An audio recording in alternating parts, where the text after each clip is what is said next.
Hello everyone, welcome to my channel again, where I usually talk about ulcerative colitis and how to heal yourself naturally.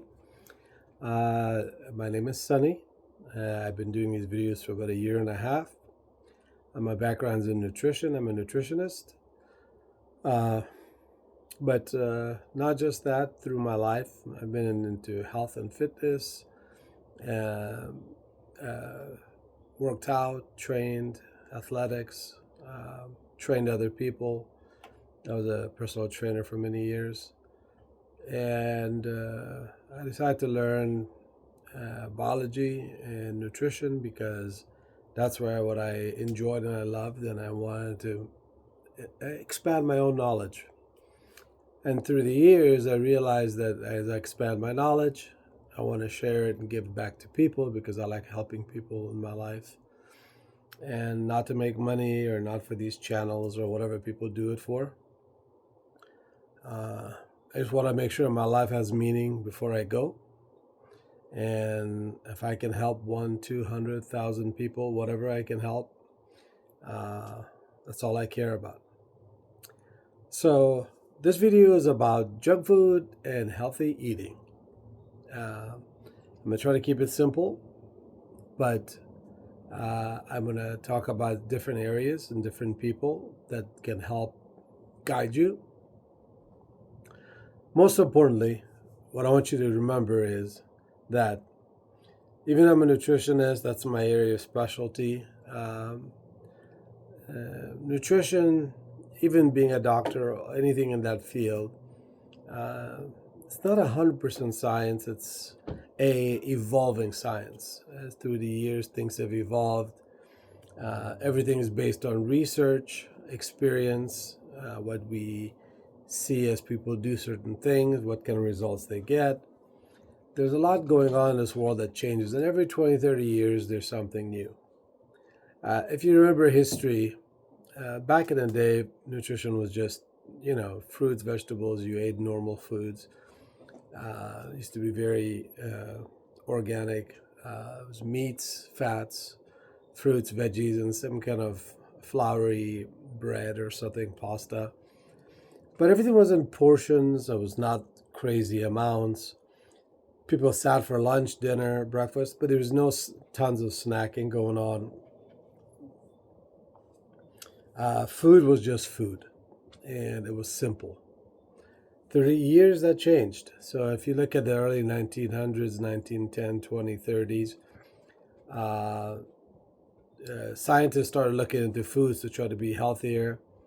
They try to change the fats to like Crisco. I don't know if you guys remember Crisco was a really dangerous fat they made back in the day, but they've removed. I think that I don't even think it's in the market anymore. But that was a very dangerous type of fat they came up with to replace natural fats like butter and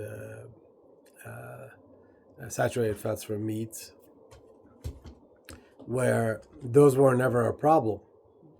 Because if you look at 100 years ago, and you saw people, how many fat people did you see? If you think about it, just logically. So there's a lot of logic here you have to put into things outside of the science, outside of the other stuff. There weren't that many fat people. People were thin. People walked everywhere. Uh, there was one car everybody shared, but most people were moving around on bikes, walking, getting to places, trains or buses. So there's a lot of walking going on. Food was just pure organic food you made at home and you had it with family. And that was very simple. And um, and if you look at just back in the 1920s, 30s, it still had that type of background. But because of war, because of science trying to improve things, because there was wars going on back then, they're finding ways to make uh, foods available for everybody, especially for the military, things that could be easily accessible, and things that not always would I would recommend for everybody in general. And foods have changed throughout the years. If you look at back in the 50s and 60s research, was reviewing that saturated fat was really bad for you. There was a lot of vegetables coming into the picture. They were developing it, at least at that point. They hadn't been out yet, but they were developing it. Lard was disappearing, which was used a lot in food. Beef fat was used, that was disappearing. In the 60s and 70s, they were pushing getting rid of saturated fat as much as possible for replacing with vegetable oils because supposedly healthier. Telling people not to eat as much meat because meat's not good for you. Pushing the carbs thing where they were putting people into 40-50% carb rate, 40-50% of carbs to be taken in per day, which is very high. And I think through the years, that kind of stuck. And things like Crisco disappeared, trans fats disappeared, things that are really bad for you, they disappeared. But certain things like vegetable oil stuck. The low fat thought is still there. I mean, remember, I don't know how, depending on your age, but in your 80s and most of the 80s and 90s were all about fat-free this, fat-free that. And they didn't understand the necessity of fat and how important it was. Now, some of that was driven by the big companies that was pushing, like the sugar companies, the companies that made breads and other things. They were pushing things because they wanted people to start eating more of those things because that's how they make money. But they demonized fats, and sugar never got a bad rap because it was a sugar company that was promoting most of these. And it gave people the wrong direction on how to eat and be healthy. Now, I hope that what I tell you today and try to talk about basically, just to cover the basics of how to be healthy, will live on and be something that lasts 100 years from now. They're like, yep, this was right. And none of this is my own personal, I came up with it or anything like that. This is through educating myself, through research, reading research papers over and over, trying to heal myself from my own health issues like ulcerative colitis, inflamed fatty liver, early stage cirrhosis. There's a lot of things going on that was in my life as I got a little bit older, and I had to figure out how to fix myself because one of the biggest culprits were going to the doctors. They don't really help you. They band-aid everything, so getting them to get things done is very difficult. So doctors tend to stick to what the general census is about nutrition, which came from FDA or it came from nutritional sources that were backed by big money, big pharma, sugar companies, like I mentioned, these type of things. And they talked about 50% carbs, not too much protein, tons of fiber, and fruits and vegetables, vegetable oils instead of natural fats, and they were pushing that I don't want to say nutritional advice, I guess is the best way I can tell you. Whether it was right or wrong, they kept pushing that to people, and people bought it for 20, 30, 40 years. And it sounds good because when you think about, saturated fat, it could be bad for you, it's from an animal. You think, that might be bad for me. This one's from vegetables, this oil's from vegetables, this is good for me because it's vegetables. But science is not seeing it that way. And a lot of research paper is very tainted. So you have to take that into consideration because doctors, when we look at them, they advise you based on what they know, or what the FDA says, what the limited research says. And if you ask most doctors, hey, how much nutrition background do you have? How much research have you done in nutrition? They'll tell you, I had a semester of nutrition somewhere while trying to be a doctor. And not in nutrition for health. It was more nutrition to deal with diseases. So it could just be that if you had this problem or that problem, put them on this diet because, to deal with a severe condition, an acute condition. So most doctors will tell you they do not have the experience that they should have in nutrition. Same as fitness. If you ask most doctors what fitness is, they'll tell you the general answer. But when I was a personal trainer, I used to get a lot of doctors that came to me about being their personal trainer. And I'm like, you're a doctor. What do you need me for? I didn't think that didn't make sense to me. And what doctors always told me was, oh, we don't study fitness at all. We don't really know much about it. Just the general stuff that maybe we heard in some nutrition class for a little bit that they took.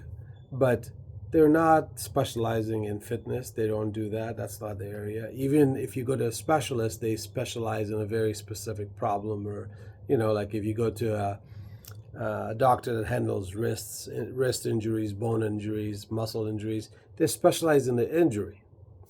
They don't spend time figuring out how to train people. And that's what I did. So I used to get doctors coming to me, and I was like, wow, this is pretty strange. I assumed that they would know way more than I did. And back then, I wasn't really educated. I just had a lot of life experience in fitness because when I was very young, I was into sports. Through coaches, through training to make myself more fit, faster, stronger, I used nutrition as my ticket, and it worked. And nutrition back then, my nutrition knowledge was very limited. My knowledge about how to train and be healthy was a lot better. But it was based on what I had learned throughout the years through, like I said, coaches, practices, having to try things didn't work, tried another thing, it worked, what didn't work. And then through time, you kind of learn techniques that work and don't work. And those led me to being a fitness trainer at the gyms. And back then I was trying to be a bodybuilder, trying to be a natural bodybuilder, and I had to teach myself.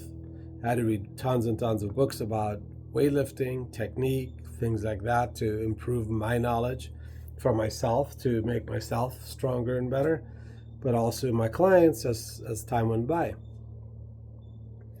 But I always thought, oh, I'm lacking in nutrition.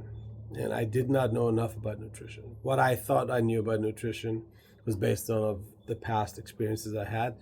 But it wasn't very educated, it wasn't research based, and I had to figure out my own ways of trying to make myself more knowledgeable. And most of it came through the fact that I went out there, got my bachelor's in biology to learn how the body works. Then I got a master's in nutrition to learn about nutrition. And then from there, I spent a couple of years reading about research. And then when I got my health problems, when I go to the doctors to try to fix my problem, they had no answers for it. Their answer was medication, and that was it. So I had to figure out, what do I have to do nutrition-wise to fix myself? Because ulcerative colitis is mainly an inflammation in your colon. It has to be related to food in some form, because the problem is where food goes, and food goes there. And usually, if you notice, if you're familiar with ulcerative colitis, certain foods bother it, certain foods don't. And why is that? Because certain foods you have a problem with, certain foods you don't. But I don't want to get into deep about that, because ulcerative colitis, a different videos I've done that specifically goes towards an actual health problem, trying to use nutrition to fix this. This video is all about how to be healthy and eat naturally and make yourself better. So why did I call it junk food versus healthy food? Because I was a big junk food guy. I love junk food. I think you should still love junk food. But junk food is meant to be eaten on a rare occasion for pleasure here and there, for something where you crave something and you eat it and that's it. It's not meant to be every day some kind of junk food, twice a day some kind of junk food, 3 times a day some kind of junk food. Even once a week might be too much if you have health problems. Now, if you're super healthy, then once a week is not bad at all. I have no problem with people eating junk food once a week. It doesn't matter what you eat almost, and you can get away with it and you'll be fine. But our problem with our diet today is that Junk food is in our meal on a daily basis. For example, breakfast. What's the usual breakfast for most people? Pancakes, uh, cereals, oatmeal, uh, usually some kind of sugary breakfast bar, sports bar. Um, what else do we have a lot? Bread. We usually have bread with some jam or something with it, some topping on it. And if I were to list those things, what comes to your mind? You're like, oh, well, oh, I eat wheat bread. Oh, I eat oatmeal. They're good for me. There's doctors tell me that. Well, what they don't tell you is that most of those were not natural foods for us. We didn't eat those things. So we have to go back in time and try to figure out why are those things not good for us. And I'll get into that a little bit later. Then during the day, there's snacks. What's our snacks? Snacks could be all over the place. Fruits, not the worst thing in the world, but it's a ton of sugar. So just a fruit wouldn't kill you, but we tend to have too much of it. Uh, Chips, uh, snacks like these bars that I was telling you about. Oh, I'll grab, I'm trying to be healthy, I'm gonna get a sports bar, munch away, and that's it. Well, what does most sports bars have? Tons of sugar. Again, back to the sugar problem. We'll get into that a little bit later, but that's a problem. Uh, Lunch. What is our lunch usually? Lunch is all over the place, but for some it's outside. Some people that's fast food. Some people make something take home, but it's usually some kind of a bread thing with sandwich meat, whatever. Again, not the worst there in that specific category, like a sandwich, but uh, the meat is very little. The veggies don't kill you. It's not bad for you, but you get tons of bread, carbs again during lunch, something you don't need. So that becomes a problem.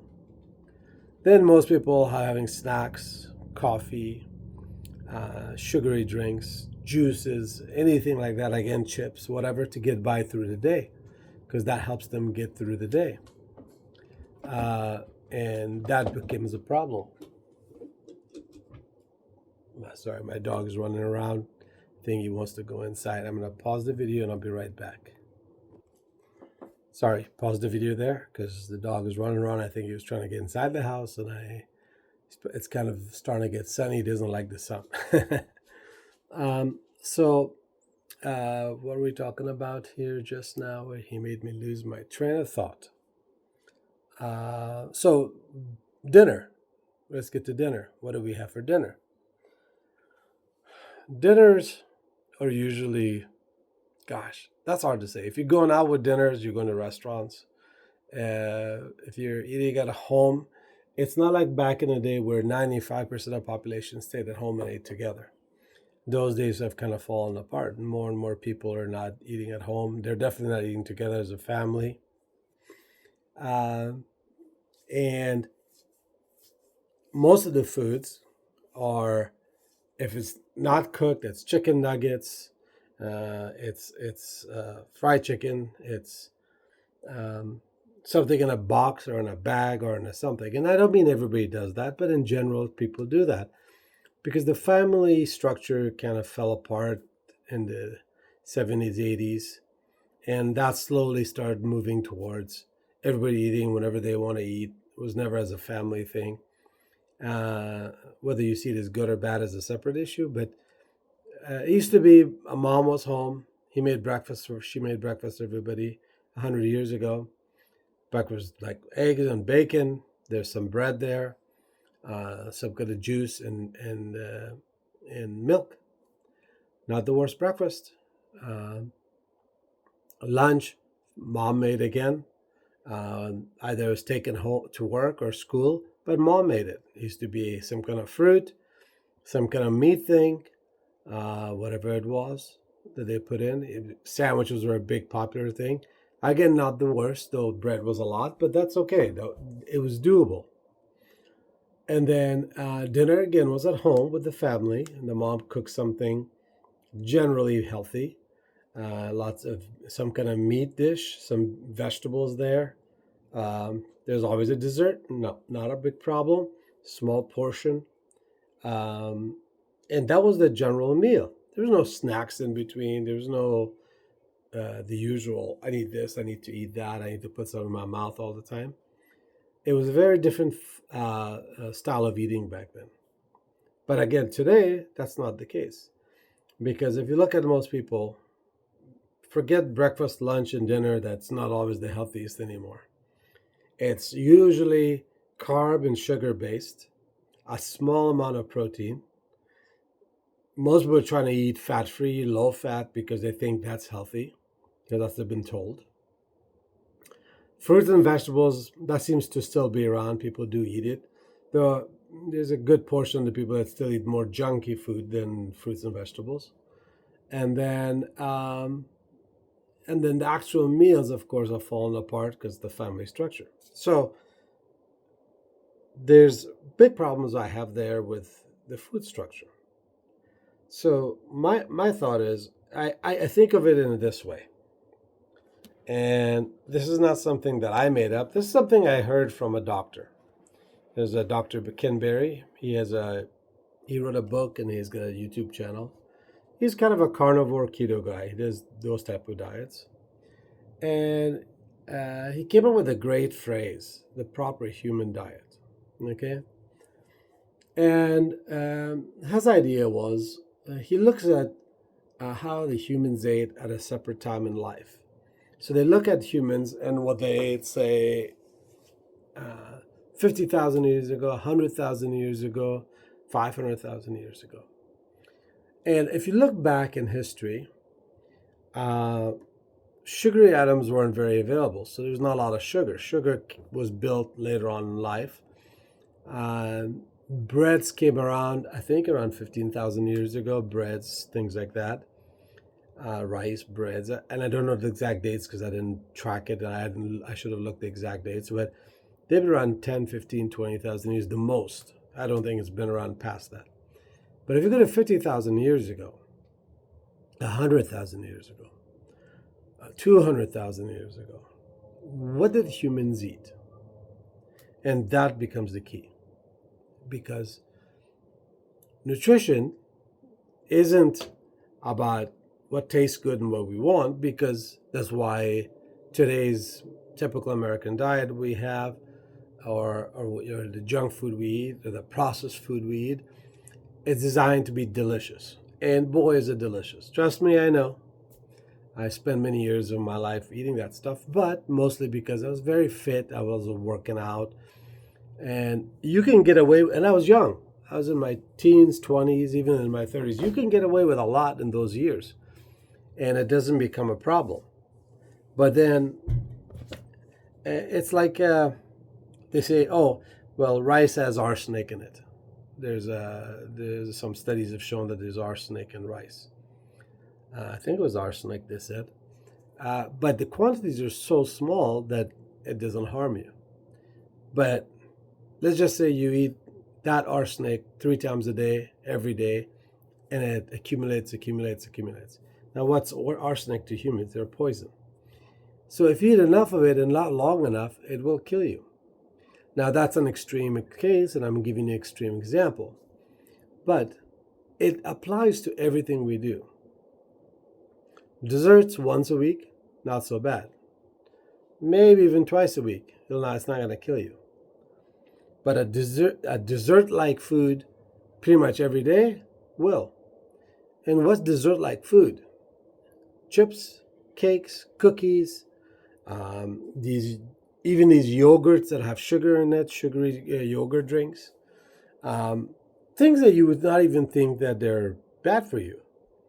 A piece of bread you don't think very bad for you because it's whole. Well, you think of it as a whole wheat thing, so you think, okay, not the worst. But it's sugar. Your body sees it once it breaks it down to its plain form. In your body, it's glucose. It's just pure sugar. If you look at things like if you eat a fruit, simple thing, right? You're like, oh, okay, fruit's not bad. I had an apple. Great. Enjoy a nice apple.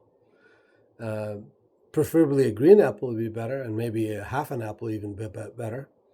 Because apples have sugar in it. Now, how much apple does your body really need at this setting? Not very much. But let's go to an orange juice, something very particular. If I were to sit here and there's 10 oranges in a bowl here, how many of those oranges do you think I will eat out of the 10? I would normally eat just one orange. I don't usually go past one orange. I think at most I've ever had is 2 oranges, where I cut it up and you suck the juice out. Maybe I get out to 2, but that's about it. But you're getting the fiber with it, you're getting other important things with it to help keep the sugar in check. The problem is if you convert that to juice, now it takes 10 oranges to make 1 glass of juice. So if it takes 10 glasses, how much sugar did you just take in 1 glass of orange juice? Even if it takes 6 oranges, how much sugar do you think is in that? So you have to always think of nutrition in a balanced form. And balance becomes the key, because I'm a big yin and yang guy. Everything should be balanced. So if we look at 50,000 years ago, going back to that theory, or 100,000 years ago, 200,000 years ago, what did most people eat?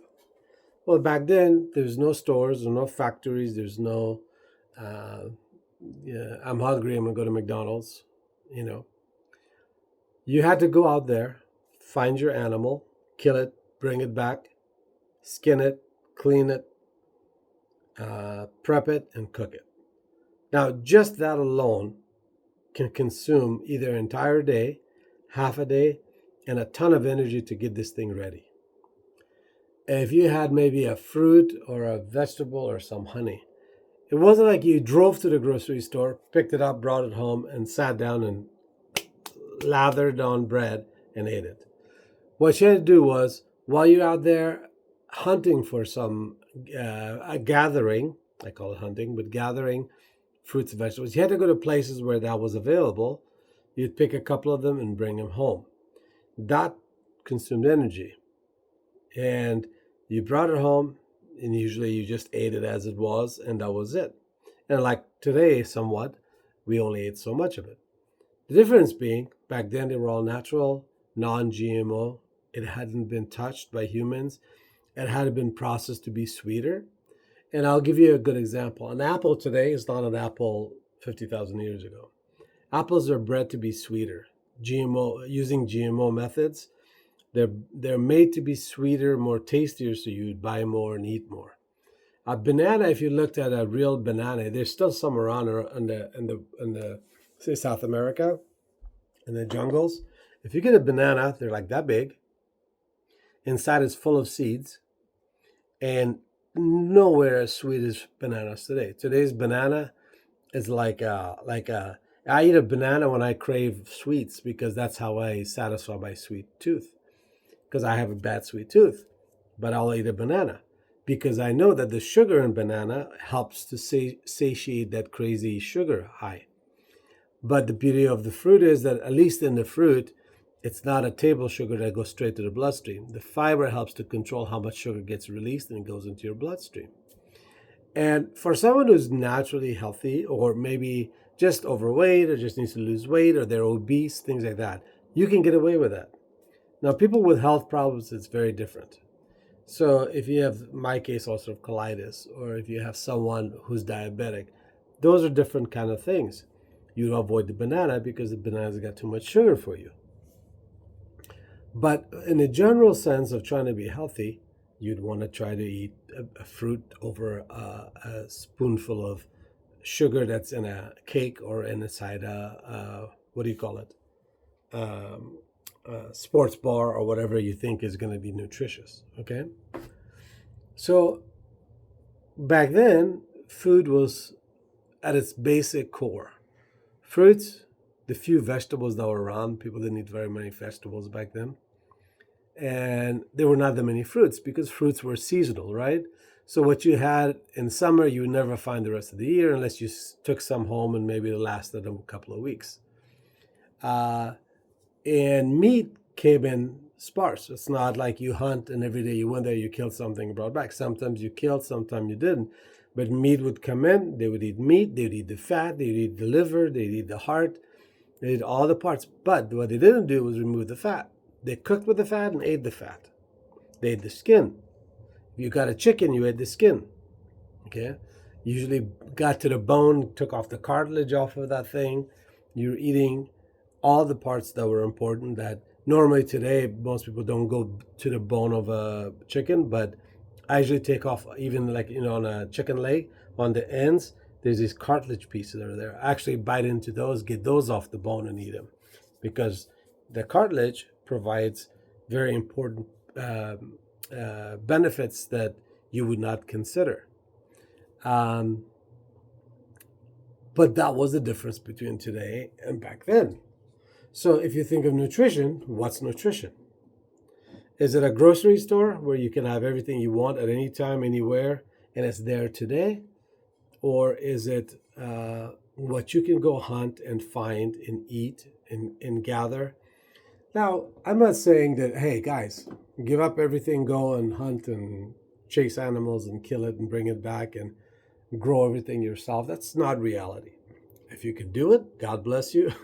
It's the best way, but it's not reality. We all have in lives, and there's a reason. There's that, even the advantage of having Uber Eats, where you can order groceries, or these sites that help you bring groceries. I mean, the beauty of these things is that it's available and you can do it and you can order it, and that's great. But what you choose to do and eat is under your control. So if you go to a grocery store, what do you grab? And that becomes a key point. Now, me talking about all this stuff, you don't know me from squat. You probably think, oh, well, what the hell does this guy know? How do I know this guy knows what he's talking about? You really don't. I don't care if it's a doctor. I don't care if it's a nutritionist. I don't care if it's me who's a nutritionist. I don't care if it's parents. I don't care if it's a herpetologist. I don't care who you go to listen to that gives you advice. There's plenty of people you can find out there that seems to know about everything, including nutrition, okay? But you would think, okay, well, everybody's got their opinions, biases, whatever that makes them want to pick a certain way. I can tell you there's plenty of vegans who guarantee you that vegan's the way of life until they end up in a hospital one day. I'm not a vegan fan, big time. I'm very anti-vegan. Because the vegans do not get certain nutritional things that they need, vitamins and stuff, and they ultimately end up in the hospital. And if you eat it long enough, I mean, I don't mean somebody's been a vegan for a month or 6 months. I mean, people who've been vegan for long periods, like 5-10 years, they'll end up getting sick. So, if we're going to eat in this today's world, we have to think about, how do we choose? Who do we listen to? Who is the best advice? I'm a nutritionist, so maybe my opinion is kind of valuable, but you don't have to listen to me. You don't have to listen to doctors alone because they have a title in front of their name. You don't have to listen to parents because parents tend to teach you what they've been taught, and that becomes part of your life. And at some point, you either break away from it, you're still doing the same thing. This is sad to say, but if you look at most fat parents, they usually, not always, because I don't want to be getting all upset, but usually fat parents have fat kids. Especially obese parents have obese kids. It's not particularly their fault, because how did they get obese? The parents. And you tend to give your kids what you eat. It tends to be a habit. It tends to be, if you're eating fried chicken and breads and sugary items, that's what you bring home. That's what the kids will eat, because that's what you either feed them or that's what they want because they see you eating it. So I'm not blaming. It's not a blame game or a good, bad thing, but it's a bad thing in the sense that, unfortunately, that leads to other kids becoming fat again, right? So a lot of these things come from all over the place where you pick up bad habits. My mom used to tell me, don't go outside, you're going to get a flu. It's cold. So in her mind, if you had a if you have a virus, it was because it was cold outside. That's how you got sick. No such thing. Viruses are viruses. Being cold is just cold.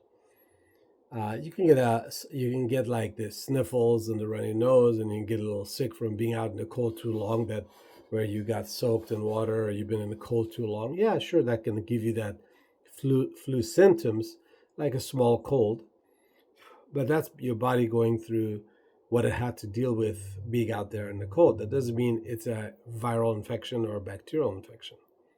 Very different thing. So we've been taught a lot of things that are wrong. So my recommendation, and here's where I am a big fan of.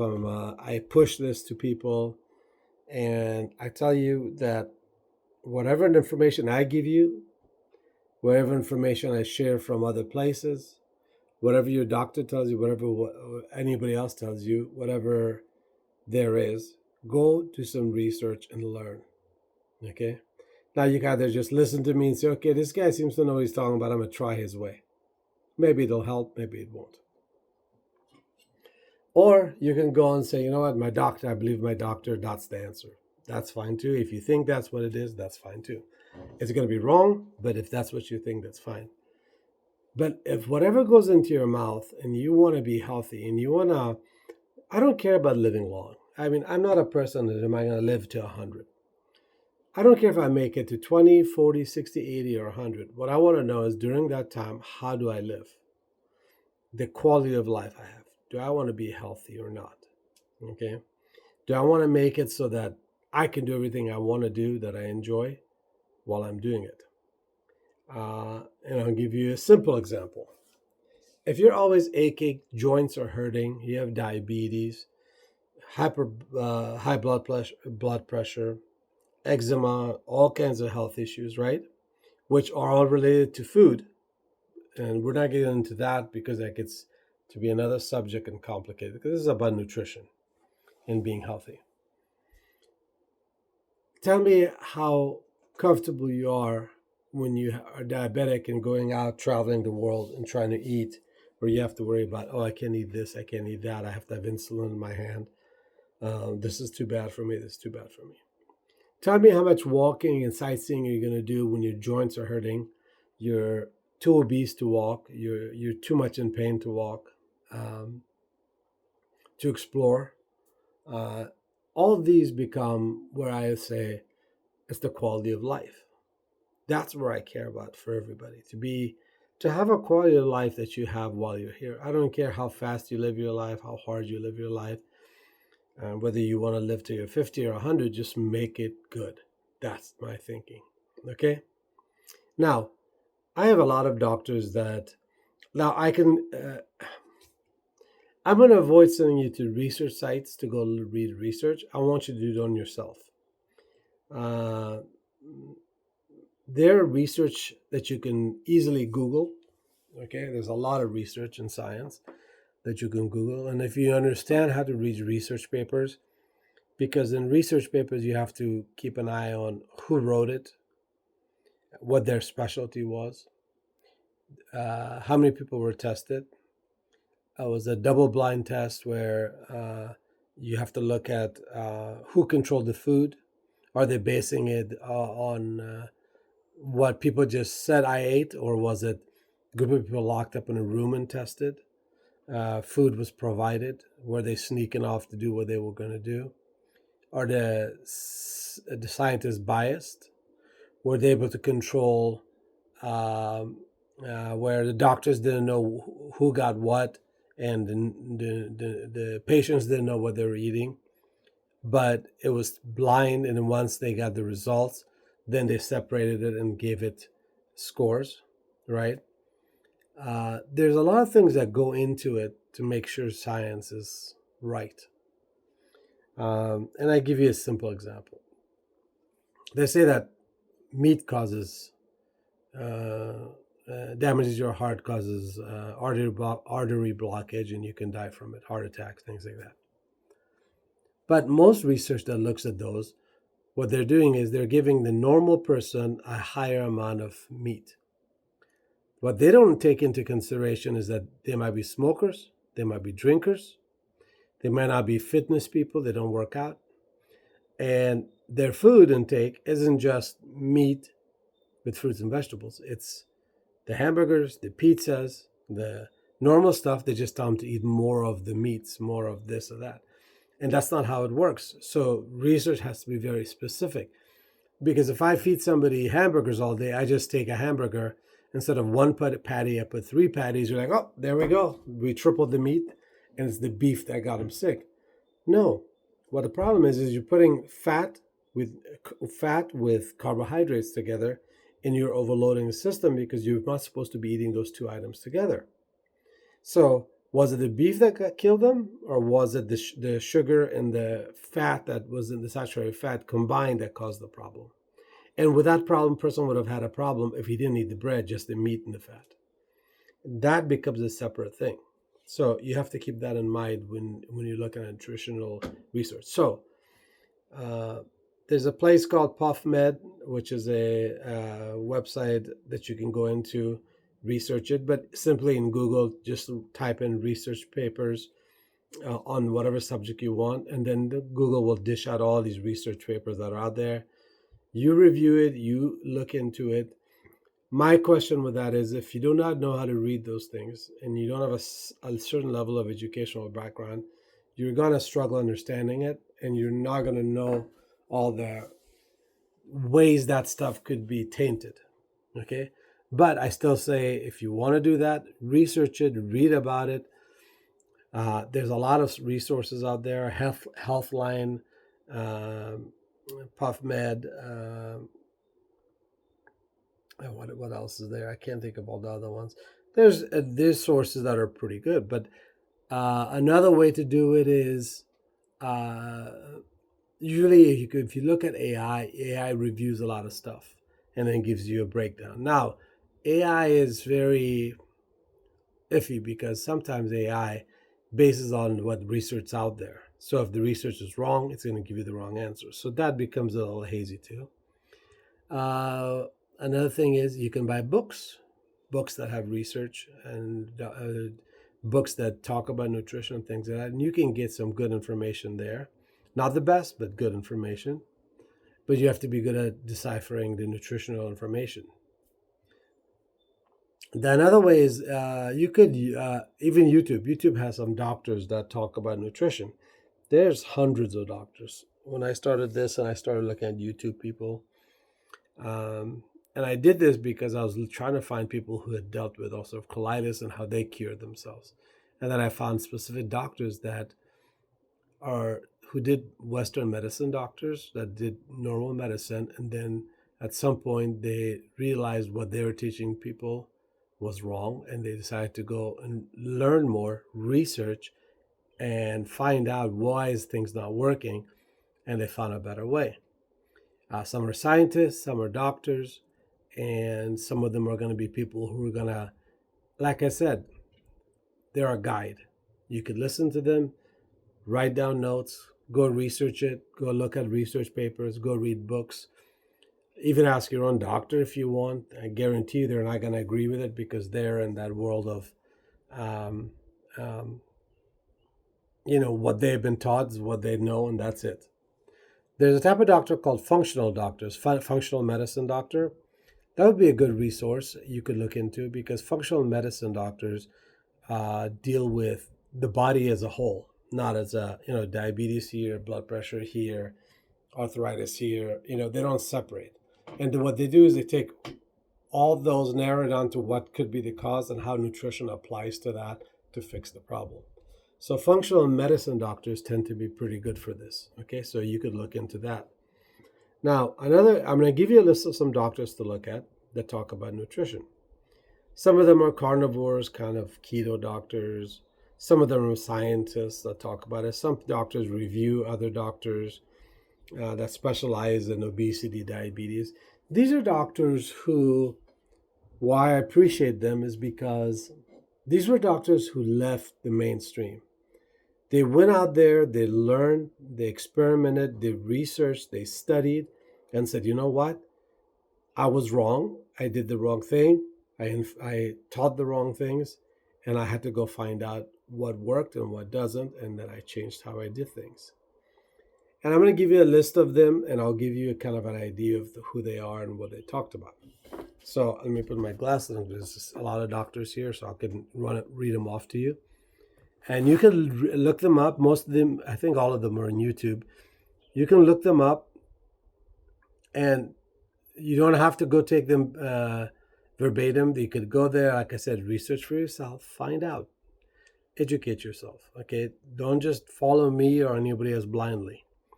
But take our information, research it, take the information from these people, mix it with research papers, other things to find out how it works, see if it's plausible. And the good thing about these doctors and what I'm talking about have to do with as a nutritionist is that I'm giving you things that are very safe. I'm not having you do things that are high risk or extreme things that could be risky or dangerous. It's simple, basic nutrition, and they work. And it has to do with just how you eat.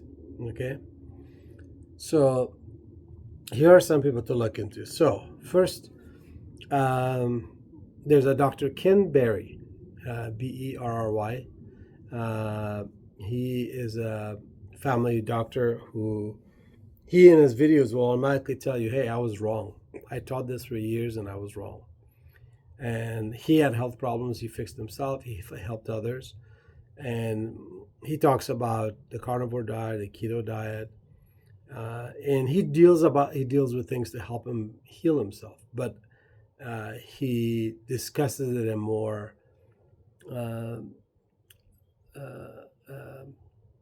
a logical way. So when you try to understand it, he makes it simple. He doesn't complicate it. Dr. Anthony Chaffee, who's a carnivore guy, he's all about carnivore eating. He's not a fruit fan, vegetable fan. And he'll talk about nutrition and how the eating meat and fats can help not just make you healthier, but cure problems as well. There's a Dr. Robert Lustig. He's a scientist. He's a really important one to Lustig. Lustig or Lustig? He's one of the scientists that Dr. Robert Lustig. That's right. He is a scientist who has done a lot of research in how sugar affects your body, how you should eat, how fat affects you, meat affects you. And he's not one sitting for a particular type of diet. He's there telling you what is harmful and what's not. That's it. He's not telling you to eat this or not eat that. He's telling you what's healthy and what's not, what will work for you for your benefit, what won't work for you for your benefit. Okay. When I talked about functional medicine doctors, there's a Dr. Mark Hyman. He's a functional medicine doctor. And he talks with other doctors as well. And he talks about how functional medicine or how nutrition could be helped to fix a lot of health issues. And he's one guy to look into. There's a Dr. Eric Berg. He's a doctor who goes into reviews and talks about nutrition. He talks about vitamins. He talks about all kinds of things to help heal the body from different kinds of problems. And he deals with it naturally as well as using some vitamins and minerals and herbs, things like that. And he teaches you a lot about nutrition. Dr. Sean Baker is another one. Dr. Sean Baker, if you think that eating a carnivore diet, for example, does not help you, look at this guy and look at his build. Okay, you can tell this guy works out and eats pretty good. He's a kind of a carnivore guy. He's not a big fan of fruits and vegetables. Not that he doesn't eat it at all, but he's technically a carnivore guy. And he talks about the benefits of being carnivore. And if you're not familiar with carnivore is a purely meat-based diet. All kinds of meat, eggs, sometimes dairy, but that's not always the case. And he talks about the importance of eating healthy, whether it's keto or carnivore. Dr. Eric Westman's a kind of a funny guy. He sits there and reviews other people. So he sits there. He specialized in helping people with diabetes and obesity. That was his specialty. I think he works at Duke University, teaches there, and as well as he's a doctor. but he reviews what other people say, and whether it's carnivore, keto, Mediterranean, whatever kind of diet, and what other doctors say, and reviews it, and he kind of puts it in perspective for you. So these are people that you have to look into to help you, give you some knowledge and advice. Don't take just what I say. I am going to make videos all the time. I'll put information out, but you get to decide what you want to listen to and what you want to hear. So these are things that are resources to look at. So now that we got the doctors out of the way and the doctor issues, let's talk about food. Let's talk about what's junk food. Okay? Junk food is kind of a loaded one, because when you talk about junk food, we think about McDonald's, maybe pizza, chicken, fried chicken, things like that. Okay? And those we definitely have to avoid, because they mix the two worst things. Donuts, junk food. They mix the two things that should never be mixed: sugar and fat. These two should not be eaten together. You can eat fat by itself, you can eat sugar by itself, but eating it together is definitely not a good idea. Again, as a dessert once a week, I don't care. I'm not being picky about it, because we're dealing with people who are just overweight, obese, or doesn't have major health issues, where they're dealing with severe conditions. Being obese is not a severe condition, but it's definitely a major problem. But you can still get away with it by eating dessert once a week. But you can fix that. We'll get into that later. But we tend to think of junk food in the way we were taught. Churros, oh, that's junk food, right? Ice cream is junk food. Donuts are junk food. I can't think of all the junk foods, but there's the chips. Chips are junk food. Yes, they're all junk food. And those are the once a week thing, once a month thing. Those are things you want to avoid as much as possible. These are not your daily eating things. They're not snacks. They're not whatever. Depending on if you're obese, I'd cut it down to maybe even once a month. If you're not obese, then once a week will do. That'll be enough. But junk food goes in multiple ways. One is, I talked about fruits. Fruits today are GMO. It's been modified and it's loaded with sugar. Like I said earlier, like the banana, it's not the food we ate a long time ago, years and years ago. So you have to be careful to find organic, non-GMO fruits if you can. If you eat fruits, you have to eat in moderation. So, like a small cup of blueberries, berries, whatever, a small cup of watermelon, whatever fruit you pick, mango, whatever. You don't want to eat one giant mango. That's a lot of fruit, a lot of sugar in that. If you need a mango, break it in half, eat half one time, half another, that'll work. If it's a small mango, it's fine, get away with it. They're so tiny, they're not going to have as much sugar in it. So there's ways to think about junk food. Another is processed food, okay? Foods that we go to the grocery store, we go to the aisles, and we buy fruits and veggies, and we think, okay, these are the things I should be eating. Now, these foods come in very particular ways.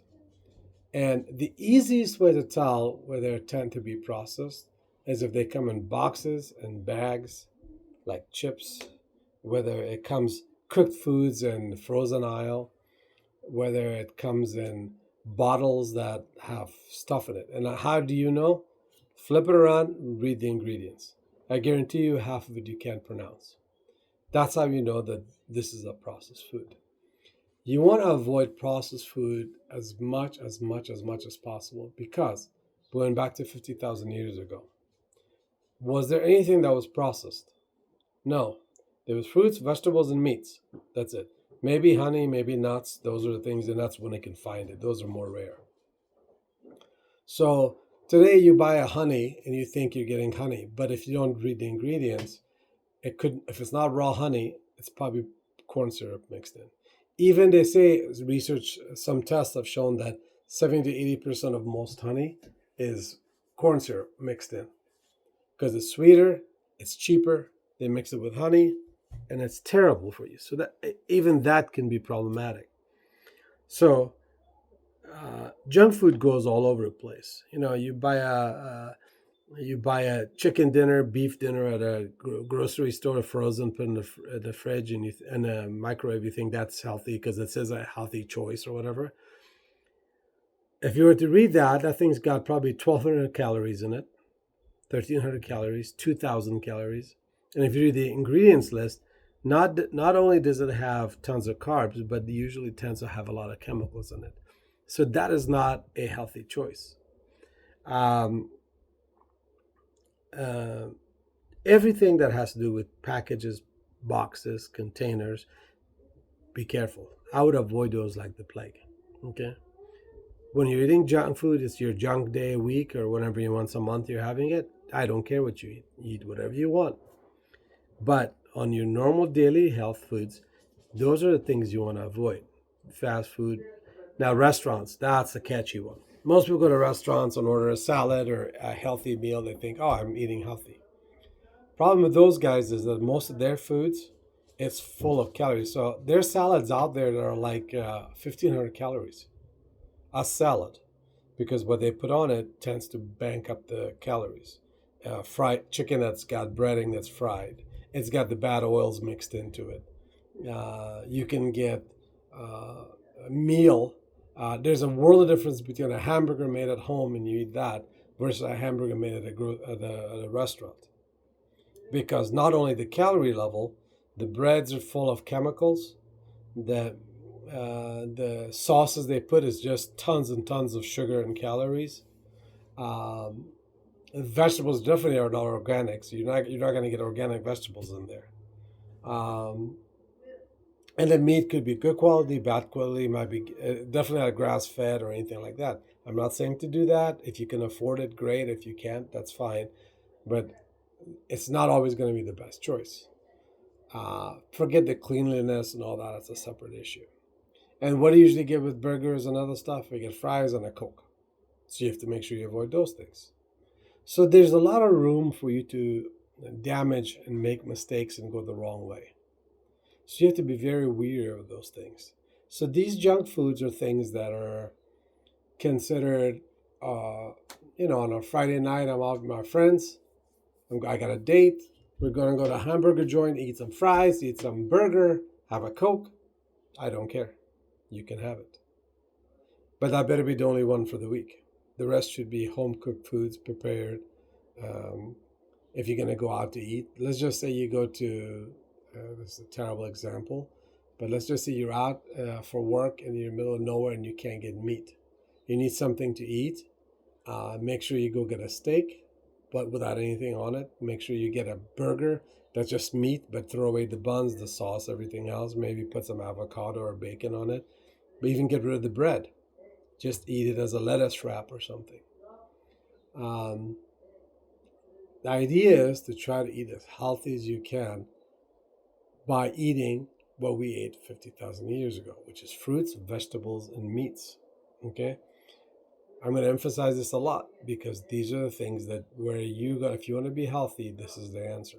If you want to lose weight, this is the answer. If you want to get rid of diseases, this is the answer. If you want to deal with chronic problems, that we have health problems, chronic health problems, this is the way.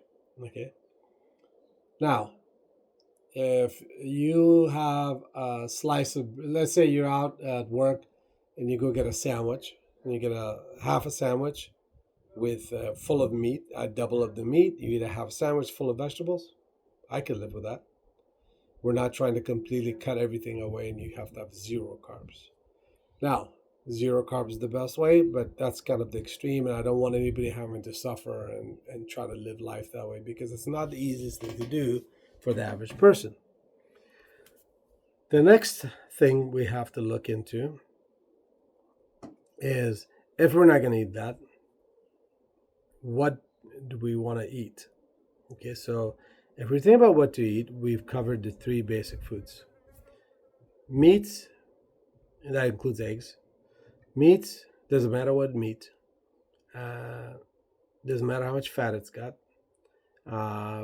Fruits and vegetables, right? We've covered that. It's pretty simple. You want to get those, make something at home with it, enjoy it. Put salt in it, flavor it, season it, whatever. Avoid the sauces. Sauces can be in trouble. It gets you in trouble. But you can make your own sauce. So if you like a mustard sauce, make a mustard sauce.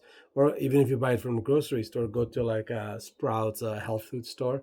They have sauces that if you read the ingredients on it, it's literally vinegar, salt, celery, something very simple that you're like, okay, this is 3, 4 ingredients, basic, whatever. But if you can make it at home, even better. So you have to keep it very simple. Now, if you don't have it and you have to have a mustard sauce, I'm not going to kill you. But I surely wouldn't do a honey mustard because it's got a ton of sugar in it. So you have to be very wary. Again, there's ways to get in trouble here, okay? But when you're eating that, there are other areas. There are areas you have to consider. So when you look at fruits, it's pretty simple. Eat a little bit of fruit, not too much. Try to find non-GMO as much as possible. Try to eat organic as much as possible. Simple, right? Vegetables applies the same way. You can eat more of it because the sugar content, they tend to be a lot less. But you can have it where it's, if you can get it organic, even better, because you don't want to avoid the pesticides. That's one of the big problems with fruits and vegetables, because it's full of chemicals and pesticides. So as organic as possible. And if you can afford it, again, we all got budget issues, so not a big deal. But if you can avoid it, try to get those, because like I said, like the arsenic, how much you get in your system, how many years will take its toll. So if you can get organic and you can afford it, when you can afford it, try to eat that way, okay? Meats, I don't care what meats you eat. Beef, chicken, fish, pork, whatever you like to eat. There's a ton of more that I want to get into, lamb, sheep, whatever. Pick the juiciest parts, the fattiest parts, and enjoy it, okay? And eat all you want. That's the most important thing, that you want to have a good amount of protein, okay? You don't have to eat a ton of it unless you're heavy. If you work out a lot, that's different. But in general, you want to eat a good amount of protein. Now, if you look at the FDA, they usually recommend a small portion. I think it's 20% or something like that, 20%. I would push it to 50%. If your diet should be, or 60% of your diet should be protein. Okay, in my opinion, where the FDA would say it's 20% meat and 50% carbs, I would flip it. I would make it 50% protein and only 20% carbs. And if you can slowly bring that down to 10%, 5%, even better. You'll find that your enemy is sugar. Okay, and what is sugar? It's made from carbs. Pasta, bread, rice, all that stuff. So the more you can minimize that, the better. Now, how the hell are you going to know what's 10% carbs, 20% carbs?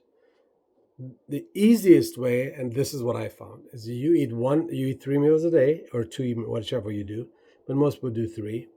In a 3-meal period, no snacks, just 3 meals, I would make only 1 meal with carbs, 2 with no carbs. That's the easiest way to do it, okay?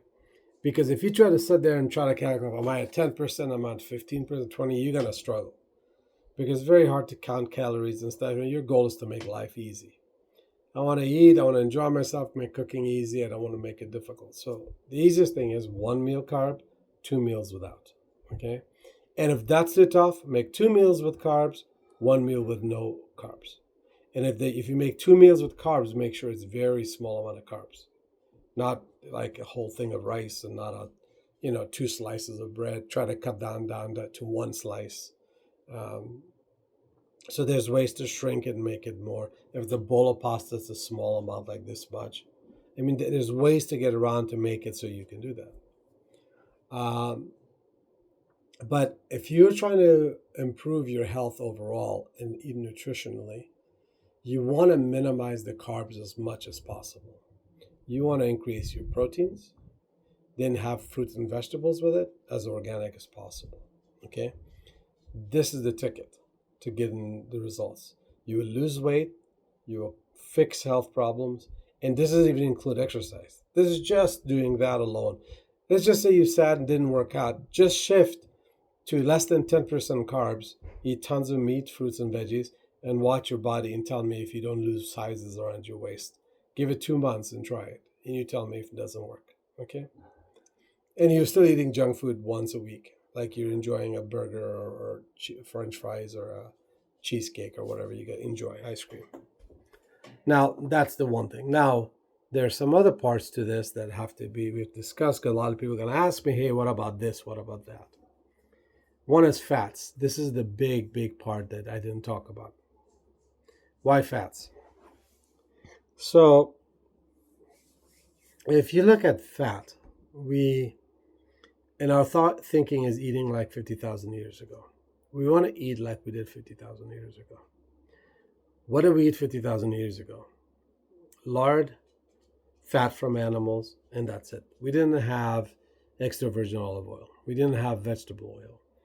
We didn't have all the other oils that are out there right now that cost what Crisco and God knows what else there is. I can't think of all the oils, but we didn't need that. So when you eat beef, you want to eat at least 20 to 25% body fat. 20 to 25% fat load. So you want to get the ground beef, try to see if you can find 20-30% fat in it. That's your best friend. More fat, the better. That's if you're not eating the carbs. If you're going to eat 20% carbs, then no, stick to your 15% fat content, okay? The carbs is the problem. So if your meal is a steak and that's it, there's no carbs to it, eat a fatty steak. Put oil on it, put butter on it, no vegetable oils, no seed oils, avoid those. Avocado is okay, and extra virgin olive oil is okay to put on top after the steak is done. You put it on there, and it's an added oil there.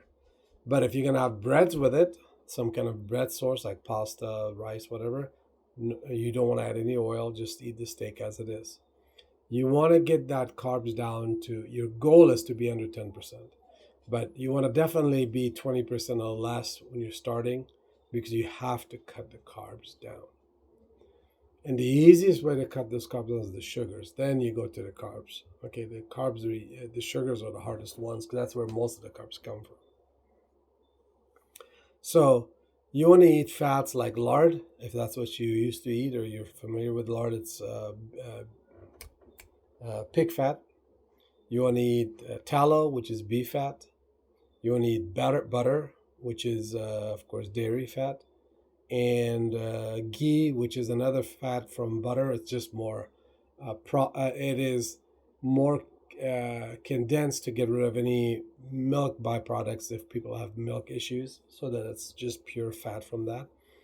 And dairy fat is one of the best fats you can eat because medium chain amino acids are made from it. It's got butyrate, which is what creates the stomach and helps the stomach.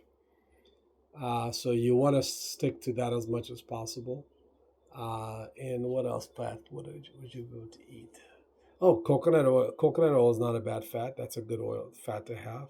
You don't have to eat tons of it. Just a little bit here and there is good. Those are the main fats I would stick to. Try not to get too crazy about it. Stick to those type of things. I use butter and ghee because it's the easiest thing to do. So if you get butter and you're always putting it in stuff, easiest way to do it. Again, if you're not eating the breads, if you're not eating the carbs, you're not eating the sugars. You cannot have tons of sugar and then have the fat. Those two do not combine. You're back to eating pretty much a donut. Okay? So that's the fats thing. And you want to stick to 20 to 30% fat in it, depending on how much carbs you eat. If you're eating carbs, you want to be 50 to 20%. If you're eating a little bit of carb, if you're eating no carbs, you want to bump it to 30% fat. Okay? The next one would be vegetables. That's an easier one. You can get away with most vegetables. Maybe not potatoes. You have to be a little careful of that, or yams and stuff like that. They tend to be very starchy vegetables, but you can eat those no problem. Just not heavy in portions of it. And definitely not fried in vegetable oil. But you can have potato, but most vegetables you'll do good with. Try to eat organic. Try to get non-GMO stuff. Try to get as healthy as possible if you can afford it. If not, then try to do it once in a while. Let your body take a rest from the pesticides and the chemicals, okay? So vegetables you can eat way more of than fruits. So if you eat 1 or 2 fruits a day, that's more than enough. You can eat 10 vegetables if you want. You can get away with that because there's very low carbs in vegetables, okay? Uh, the next one would be to think about is dairy. Now, dairy is actually a good thing to have if you can tolerate it. I find that I think more than 50% of people do not tolerate dairy. They don't do well with it. Mainly because we were not designed to eat dairy entire lives. We were designed to eat dairy as a baby, and we're designed to eat mother's milk, not cow milk or other kinds of milk. There, cow milk, other kinds of milk are more tolerable, but it's not what you would call um, identical to a human milk. It's different. Now, if you eat cheese, you eat milk, that's drink milk, that is totally fine. It's good for you. Remember one thing though, milk and cheese does have carbs, so you don't want to eat tons of it. Just be careful, it's got sugar in there. You don't think of it, but the lactose that makes milk taste kind of weird sweetness. It's not sweet like sugary stuff, but it's a little not sour or anything. It's actually somewhat sweet. It's the lactose. So you don't want to try to do that. But if you can tolerate it, most people have allergies to either the whey protein, to the lactose, the sugar. And what lactose free milk does, they just put another sugar in it. So that's not a good idea either. But if you can tolerate it, a glass here and there is not bad. Cheese is a better option. You can have cheese, especially the hard cheeses, because it's been uh, sitting for a year to ferment, and it changes the structure of the cheese. So cheese is the other option to go. Now, the best part of those is the fats in the dairy, which I talked about earlier. So if you didn't have some dairy, that's the way to go. But if you can't have dairy, butter and ghee are your best friends to get the best part of dairy, which is the fat. Okay? So try to get that in your diet. The next is nuts. Nuts has a lot of important vitamin fats in it. It's good for you. It's got vitamins, minerals. The problem with it is, again, most people have problems with it. Nuts are not easily digestible, can be irritating to the stomach. Some people have allergies to it. I'll give you my son example. Most nuts, when I eat it, the next day or two, I have a pimple. Now, is that a big thing? Not a big deal? Not really a big deal. But the problem is, why is my body reacting that way? That means it doesn't like it. That means something in my system says, hey, this is a problem. It converts something, creates a pimple, whatever. That means it's, if you didn't have any issues with nuts and you ate and you'd have pimples, you didn't have any reaction, you'd have stomach ache, you didn't get bloating, all kinds of other stuff, then you'd be like, oh, I do well with it, eat it. If you're going to eat it, eat in small portions, not too much. If you have any kind of bloating, if you're getting pimples all over from it, whatever, I would avoid it. I tend to avoid it. Once in a blue moon, I'll eat some nuts, but not very much. I'll eat a walnut or something. But I try to avoid it because I know that I don't do well with it. And nuts, like I said, is tough in the stomach. They don't really digest very well, and it can cause bloating and other issues. But it has important stuff that once in a while it's not bad to have. And it's got good oils in it, very important good oils. And that's that. Beans, same thing, same problem. Beans, for most people, is very gaseous and bloating.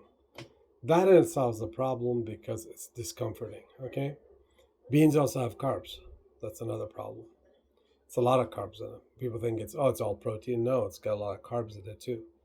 And I would be weary of that. So if you're gonna eat beans and it doesn't bother you, fine, eat it once in a while. If it does bother you, you have to be careful of that. And if it's just bloating and you just don't like it, doesn't you don't care about it, fine. Um, I personally will eat beans, gosh, maybe once a month, very little. I have also colitis, so I have to be really careful of it. I eat like hummus, which is garbanzo beans. I eat a little bit with a little bit of bread, and that's it. A small portion because I know what it'll do to my stomach when I eat it. It's not good for ulcerative colitis. It's not good for how stomach tries to process it. It's got carbs in it, and it causes bloating for me. All the things that I would find to be an issue. So that would be one way to get around it, and you have to think twice about it before eating beans. Okay. Now, the junk food thing, I think I talked about. That one is the important thing that you have to make sure you limit junk food. So if you're not dealing with severe health issues or like not incredibly obese, once a week junk food is okay. One meal, once a week you go out and enjoy yourself. You order pizza at home and you eat it with the family. That's fine. You don't want it to be every day. You don't want to be 3 meals in one day. You don't want it to be a lot.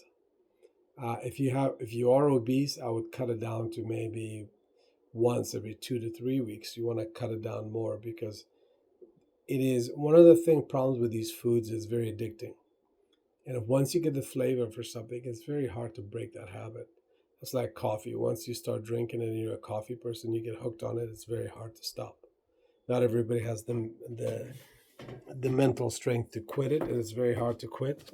I have no addictions when it comes to things. Like sugar is my addiction, but when I don't want to do it, I just don't do it. I tell myself I'm just not going to do it. I feel it, I crave it, I just don't do it. I have, I just, I, whether you call it self-control, whatever, cravings, whatever you want to call it. I have it, but I say, nope, I'm not going to do it. I said, I'm not going to do it. I'm not going to do it. But once in a week, or once every 2 weeks, I'll have a dessert. I'll eat what I want, and I don't worry about it in a meal. I still have to be careful of also colitis. So there's certain things I don't at all, but that's a separate subject. That is the important part to remember. Carbs. That's a big one. This is something I have to spend a minute or two on. Because this is general nutrition I'm talking about and how to eat healthy, I'm not going to get into why I think you should be eating very little carbs. You should cut out breads, rice, everything. It should really be like a once a week thing, once a month thing. I don't think normal people who don't have health problems should worry about it to that degree, but they should definitely cut down carbs to less than 20% of their diet or one meal a day. That's the best place to be. One meal has carbs, the rest don't, the other two.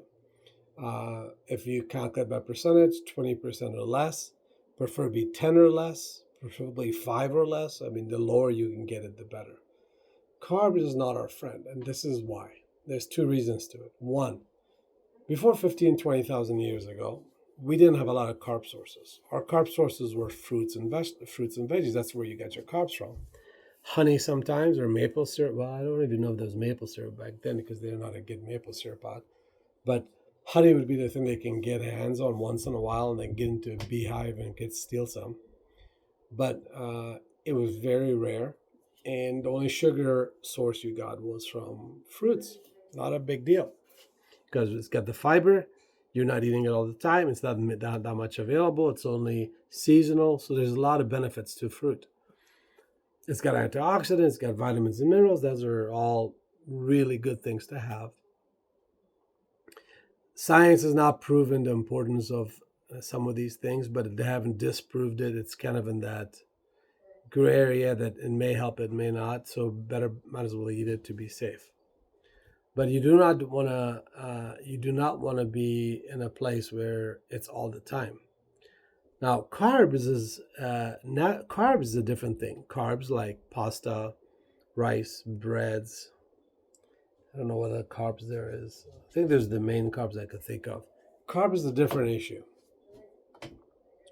Carbs you have to be very careful of for multiple reasons because carbs come in multi-form. They come in wheat, but they're not always organic. The wheat has been broken down and destroyed, so the wheat is not in its whole form, so it's almost a useless form of wheat. So even if you think of having wheat because it's good for you, it's not, because it's not in the right form. Because the flour they use to break it down to make flour, it destroys the structure of wheat. It doesn't have the whole wheat. It's kind of damaged wheat, so it's pure sugar. Another problem is that a lot of people have sensitivity to wheat, okay? And some people have celiac disease. That's not that common, but people do. It's not very common, though. People are celiac crazy now. Because what happens is a lot of people are sensitive to wheat. And a lot of it has to do with wheat today is not the wheat from 200-300 years ago. Wheat 200 years ago was very natural. It had very little gluten in it. Today's wheat is not only the proteins changed on it, it's also high in gluten, very high in gluten. And a small amount of gluten your body can tolerate. Too much, your body doesn't do well with it. But then if you add the other stuff, like say the chemicals they add, the protein being changed, the protein and whey being changed, when it gets into your system, your immune system and your body doesn't see that as food. It has to look at that and say, hey, is that something that I recognize or something I don't? And a lot of times it struggles to recognize it, which causes a lot of bloating. It causes stomach problems. It causes all kinds of health issues. That's why you get celiac. That's why you might be sensitive to it, but not to the point where it causes major problems. And you might have, say, a condition that has completely unlikely related to it because you don't think it has anything to do with it, but it's there. It has to do with the whey. I'm sorry, the gluten. And you could also be sensitive to the protein in whey, not just the whey, the gluten. So you've got multitude of things to have to worry about. So if you're gonna eat, if you have no health issues, stomach issues, in its whole form, it's the best way. Non-GMO, which is very hard to find, but you can find it and eat it that way. But I would cut it down to, like I said, once a week, and not every day, and not all the time. There are days where I just not touch it at all. And because one of the biggest problems, I think, besides the chemicals, the gluten, the protein itself, the GMO problems, your carbohydrates like breads, rice, all that, what does it turn into in your body? It turns into pure sugar. And that's a problem. And what happens is when you eat sugar, it converts to sugar. The carbohydrates cause an insulin spike. Insulin spike is a natural process for your body to get rid of the sugar out of your system. It takes the sugar out of your blood, puts it into the cells to feed the cells for energy. But it's supposed to be in very small portions, like a fruit, because you only get so much sugar in one. You eat 2 slices of bread, it's an overload of sugar that's going in. So your body has to release more and more insulin, which leads in time into diabetes. Okay? So if you eat tons of breads and sugars, it's a risk of diabetes if you're prone to it. Now, at the very least, what it does is when you eat all that bread and your insulin comes up and you don't get insulin sensitive, your body becomes not sensitive to sugar anymore. Of course, it leads to diabetes, but let's just say that doesn't happen. What happens is the sugar has to get into the cell, so insulin goes up, pushes it in, but then your cells are like, oh, I had enough. Don't need any more energy, it's too much. So now you still got blood sugar in your blood, and the cells are blocking the sugar from getting in. So guess what your body does? The insulin is what takes the sugar, turns it into fat, puts it into your body as stored fat. So your worst enemy really isn't anything else but sugar, which is carbs. So if you're trying to lose weight, try to get healthier, you have to be less than 20, less than 10, less than 5. The more lower you go, the better it is, okay? And I would start at 20 just so you can enjoy a little bit of bread here and there. But I would slowly get it down to 10. If you're at 10, I'd say stay there. I'm not going to make a big fuss. If you have health issues, I'd drop it down to 5%. I'd be very careful. But this is more of nutritional health and stuff, so we're not going to get too crazy because I want you to enjoy eating too. So that's the best way to control some of this stuff to make it healthier. Now, outside of those, that's pretty much the biggest problem. Now, another side problem to the carbs is if you eat tons of carbs, guess what you're not eating any of? You're not eating the protein, you're not eating the vegetables, you're not getting the healthy fats. You're probably getting processed fats, the ones come in vegetable oils. Why vegetable oils are bad? Simple. How do they make vegetable oil? Vegetable oil is processed. And what do we try to eat? Like 50,000, 100,000 years ago? organic, all natural meats, fruits, and vegetables, right? And the fat that came with the meat, right? And a fruit that was available, a nut that you could get lucky and find, but that was it. Uh, so that's the big carb issue. So carbs is literally our enemy because it's sugar. Forget the sugar itself; it's already halfway there. Sugar is already processed in there as sugar form, but carbs turns into sugar, becomes glucose, and then you have all kinds of problems in your system. So that's my thing on carbs, and this is what I would recommend with carbs. You have to cut down the sugar and carbs. Uh, that's that. What else do we want to talk about? So, the last thing is, why am I talking about so much nutrition? Because I'm not just trying to tell you to eat better because you're going to lose some weight. I'm trying to tell you this because you're going to prevent 90% of chronic diseases that are out there. Today, they say that about 37% of population are showing multiple symptoms of chronic disease. More than 60% are affected by it. And in time, it's going to be worse. Okay. And I have some of them. I had some of them. I've gotten most of them under control. Chronic disease is going to ruin lives. It makes your life hell. Ulcerative colitis does. Diabetes does. Even simple thing as eczema. You're always trying to hide it. You can't eat this. You can't eat that. It becomes a problem. Blood pressure. I mean, there's a host. Your thyroid can be off because of it. Your sexual drive can be affected by it. There's so many ways it can destroy you. The best way to take care of it is to keep it from happening. Okay. The food industry and all these nutritional things that are out there, the food nutritional companies that sell you crap, sports bars, sports drinks, the food industries, the cornflakes and the sugar companies, the fruit juice companies, all these guys, they're out to make a buck. They don't care what happens to you as long as they get 30, 40 years of life out of you and money. After that, you die, there's always the next generation. Okay? What I'm recommending to you is to save your life. And I save your life by having a bountiful life. I want your life to have value and meaning.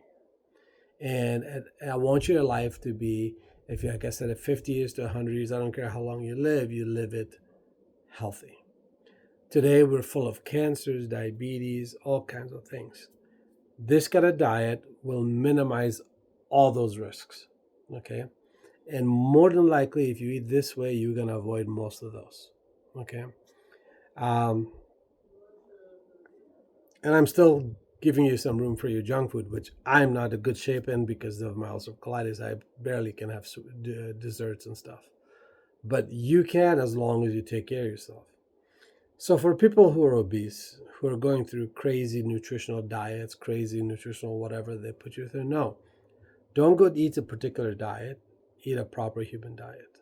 Okay? As Dr. Kinberry says, eat a proper human diet. And a proper human diet is fruits, vegetables, and meats with good fats, dairy if you can tolerate it, nuts if you can tolerate it, and beans if you can tolerate it, all in small moderations. High protein, very low carbs, fruits and vegetables, maybe not too many fruits, too much fruits, or especially size-wise, portion-wise. No vegetable oils.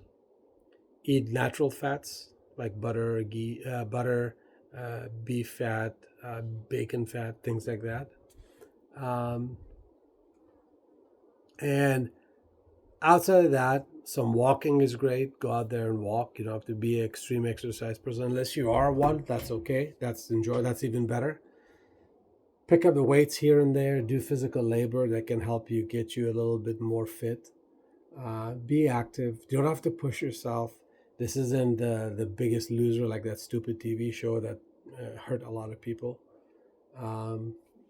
This is about living a life that's healthier. Okay?